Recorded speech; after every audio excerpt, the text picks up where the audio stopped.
दोस्तों, अभी जो एक्सपीरियंस के साथ मैं जो पेशेंट्स को कुछ बातें सोरायसिस के बारे में जो समझाता हूँ, वो कुछ 2 या 3 जो विशेषताएं हैं वो मैं बताना चाहूंगा।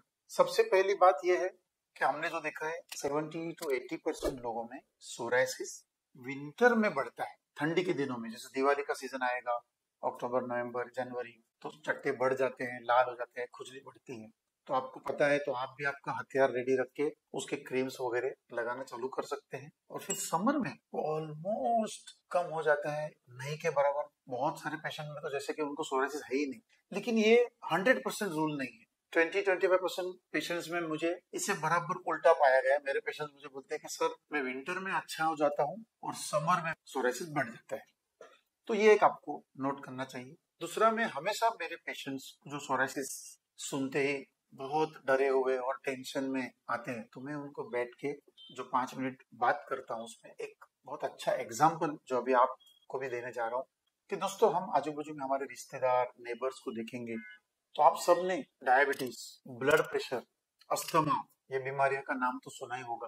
दोस्तों, डायबिटीज सिर्फ स्किन पे भले नहीं दिखेगा, लेकिन अंदर जैसे मल्टी सिस्टम डिसीज है, वो हार्ट, किडनी, आंख सबको अफेक्ट करता है। जबकि डायबिटीज का पेशेंट अगर कुछ दिन के लिए दवाइयां बंद कर दे, इंसुलिन बंद कर दे, तो सीरियस कॉम्प्लिकेशन जैसे कि गैंग्रीन, डायबिटिक रेटिनोपैथी, आंख जाना, ऐसा हमेशा हम पाते हैं। इस तरह के कॉम्प्लिकेशन सोरायसिस में नहीं होते, क्योंकि सोरायसिस में स्किन के लेवल पे ही प्रॉब्लम है। अंदर के आपके सारे अवयव, पार्ट्स नॉर्मल है और आप अच्छा लंबा लाइफ जी सकते हैं। उसी तरह ब्लड प्रेशर भी लंबा चलता है। जिंदगी भर आपको नमक कम खाना है। और ब्लड प्रेशर वाले पेशेंट ने भी अगर 10-15 दिन के लिए गोलियां बंद कर दी, तो जैसे ब्लड प्रेशर बढ़ जाता है, स्ट्रोक यानी पैरालिसिस का अटैक आता है। अस्थमा वाले को भी जिंदगी भर कुछ चीजों का पालन करना है, तो उसको अस्थमेटिक अटैक आते हैं। तो आपको तो खुश होना है कि भगवान ने आपको चुना है, कि आपको एक स्किन के ऊपर ही सीमित रहने वाला एक छोटा प्रॉब्लम सोरायसिस के नाम का आपको दिया है। और आप उसके साथ अच्छे से हंसी खुशी से जीकर सोसाइटी के लिए एक एग्जाम्पल भी बन सकते हो। तो ये बात आपको हमेशा ध्यान में रखिए और अपने आप को ये चीज बतानी है कि मुझे बल्कि बहुत छोटा प्रॉब्लम भगवान ने दिया है, और खुश महसूस करना है। तो आपका स्ट्रेस कम हो जाएगा और आपको सोरायसिस एक बीमारी नहीं, एक हल्की समस्या लगने लगेगी। अभी आप पूछेंगे तो फिर इसकी ट्रीटमेंट क्या है। तो अभी हम आते हैं ट्रीटमेंट पे। मेरा ये जो लंबा अनुभव में जो मैंने पाया है दोस्तों, कि सोरायसिस को मैनेज करना बहुत आसान है। हम इसे कॉम्प्लिकेट कर रहे हैं। मेरे 70 to 80% लोगों में सिंपल ट्रीटमेंट में मेरे सारे पेशेंट अच्छे हो रहे हैं। कोई बड़ा हथियार, कोई बड़ा केमिकल मुझे यूज नहीं करना पड़ता है। तो सबसे अहम हथियार और वेपन जो है वो क्रीम्स। सोरायसिस के चट्टे ड्राई होने पे और तकलीफ देते हैं, तो सुबह नहाने के बाद अच्छे से मॉइस्चराइजर आपको इन चट्टों के ऊपर लगाना है। कभी समय मिल जाए तो शाम को घर आने के बाद भी आपको वापस मॉइस्चराइजर लगाना है। और रात को आपका डर्मेटोलॉजिस्ट आपको प्रिस्क्राइब करेगा, steroid with salicylic acid combination के कुछ ऑइंटमेंट आते हैं, जो आपको रात को अच्छी तरह से 1 फिंगर टिप यूनिट इतना लेके एक बड़ा चट्टा आप कवर कर सकते हैं। मैं मेरे पेशेंट को दिखाता हूँ कि ऐसा लगाना है। 30 सेकंड्स, 1 मिनट जाएगी। क्रीम शुड बिकम इनविजिबल, यानी कि वो दिखना बंद हो जाएगा, तो उसे कहेंगे कि एक अच्छा एप्लीकेशन।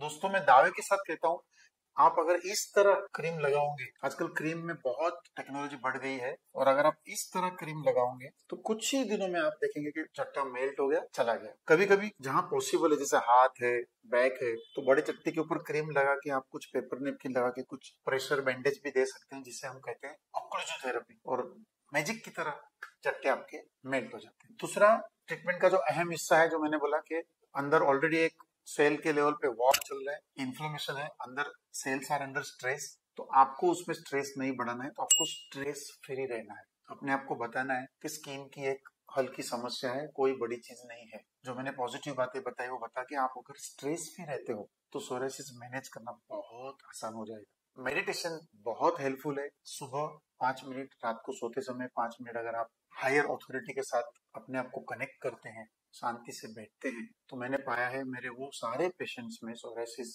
के रिकरेंसेस, अटैक्स बहुत कम हो गए, नहीं के बराबर हो गए। तो meditation, relaxation therapy are, I would say, one of the important pillar of psoriasis management.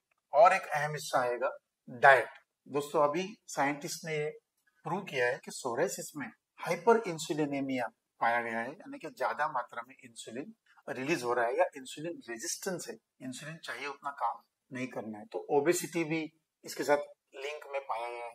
तो अगर आप अपना वजन कम करने की कोशिश करते हैं, वजन कम करते हैं, प्रोसेस्ड फूड आजकल हम देख रहे हैं यंगर जनरेशन, पिज्जा और बर्गर और नूडल्स और बहुत सारे बेकरी प्रोडक्ट्स, ये आपको ऑलमोस्ट नहीं खाना है, क्योंकि प्रोसेस्ड फूड से आपका और इंसुलिन रिलीज होगा और इन्फ्लेमेशन बढ़ेगा और सोराइसिस भी बढ़ेगा। आप वेजिटेबल्स खाइए, फ्रूट्स खाइए, हेल्दी घर का फूड खाइए, तो सोराइसिस जैसे भाग जाएगा। टोबैको इन एनी फॉर्म, आप छू करते हो या स्मोक करते हो, नहीं चलेगा, बहुत बहुत हार्मफुल है। आपको टोबैको को ना कहना है और अल्कोहल को भी आपको बाय बाय करना है, क्योंकि अल्कोहल से भी सोराइसिस बढ़ता है। तो ये बातें हैं आपके लाइफस्टाइल के बारे में, तो आप सोराइसिस को इजीली कंट्रोल कर सकते हो। अब लास्ट में एक बात बताना चाहूंगा कि जब कोई समस्या लंबी चलती है तो हमें एडवर्टाइज मिलती है कि आइए हम आपको मैजिक करेंगे, क्योर करके देंगे। तो प्लीज ऐसे कोई मैजिक की तरफ न भागे, क्योंकि मैंने मेरे ये लंबे प्रैक्टिस में देखा है कि मैजिक पिल, कभी कभी मैजिक पाउडर लेते हैं और पेशेंट्स को आईसीयू में लाया गया, किडनीज फेल हो चुकी है, लिवर फेल हुआ है, ऐसे बहुत सारे सीरियस साइड इफेक्ट्स या कॉम्प्लिकेशंस हम डर्मेटोलॉजिस्ट देखते हैं। तो please don't run for some magic. आपको आपके नजदीक के इंडियन एसोसिएशन ऑफ डर्मेटोलॉजिस्ट, जो बोलते हैं IADVL सर्टिफाइड क्वालिफाइड डर्मेटोलॉजिस्ट को मिलना है, और जैसे मैंने ये ट्रीटमेंट बताया वो देंगे। और 10 से 20% लोगों में फिर हम सिस्टेमिक थेरेपी देते हैं, जैसे कि फिर मिथोट्रिक्सेट, एसिट्रेटिन, अप्रिमेलास्ट, अल्ट्रावायलेट बी का थेरेपी, वो आपका डर्मेटोलॉजिस्ट आपको प्रिस्क्राइब करेगा कुछ लिमिटेड पीरियड के लिए। साइक्लोस्पोरिन, आप ये सब चीज खुद पढ़ के आपको नहीं लेना है, क्योंकि ये एक अलग केमिकल्स या हथियार है। और एक नया हथियार आजकल आपको सुनने में मिलेगा, जिसे हम बायोलॉजिक्स कहते हैं। सीरियस सोराइसिस अगर कंट्रोल में नहीं आ रहा है तो हम बायोलॉजिक्स का यूज करते हैं। लेकिन जैसे मैंने बताया, मेरी प्रैक्टिस में मुझे बायोलॉजिक्स में बहुत कम यूज करता हूँ, क्योंकि दोस्तों वो आपको जल्दी रिजल्ट्स भी देगा, लेकिन आपकी इम्यूनिटी को वो दबा देता है, तो पोटेंशियल साइड इफेक्ट्स भी होने की संभावना होती है। फिर भी अगर उचित है तो आपका डर्मेटोलॉजिस्ट उसे यूज आपको करेगा, आपको इसमें से कुछ भी खुद होके यूज नहीं करना है। तो दोस्तों, हमने ये सीखा कि सोराइसिस एक लंबी चलने वाली स्किन की एक समस्या है, और एक simple lifestyle, healthy food, avoiding alcohol, tobacco, using the creams properly, आप इसको 100% काबू में रख सकते हैं। And you can live with psoriasis happily. आप एक लंबी लाइफ जी सकते हैं और समाज के लिए भी आप एक एग्जाम्पल बन सकते हैं। दोस्तों, पिछले कुछ महीनों से मैं मेरे सारे पेशेंट्स को संपर्क कर रहा हूँ, और हम लोग बहुत ही जल्दी एक सोराइसिस क्लब अनाउंस करने जा रहे हैं, एक वेबसाइट लॉन्च करेंगे। तो आपके पास जब ये इन्फॉर्मेशन आएगी तो आपको या आपके रिश्तेदार में किसको सोराइसिस है तो उसे जुड़ने को कहिए। फीस उसमें कुछ भी नहीं रहेगा, और हम सारे इक्वल माइंडेड सोराइसिस के, मैं कहूंगा, इंडिविजुअल्स हम एकत्रित होंगे, कुछ आदान प्रदान होगा, कुछ सेमिनार्स रखेंगे, हो सकता है कुछ हम पिकनिक भी करें, और उस तरह, और फार्मा कंपनी से भी निगोशिएट करके ट्रीटमेंट भी आधे से कम प्राइस में हम उनको देने की कोशिश करेंगे। ऐसे बहुत सारे प्लान है, तो वो भी आप ध्यान में रखिए, और सोराइसिस से न डरें, एक छोटी सी समस्या है। उस मैसेज के साथ धन्यवाद, बाय बाय।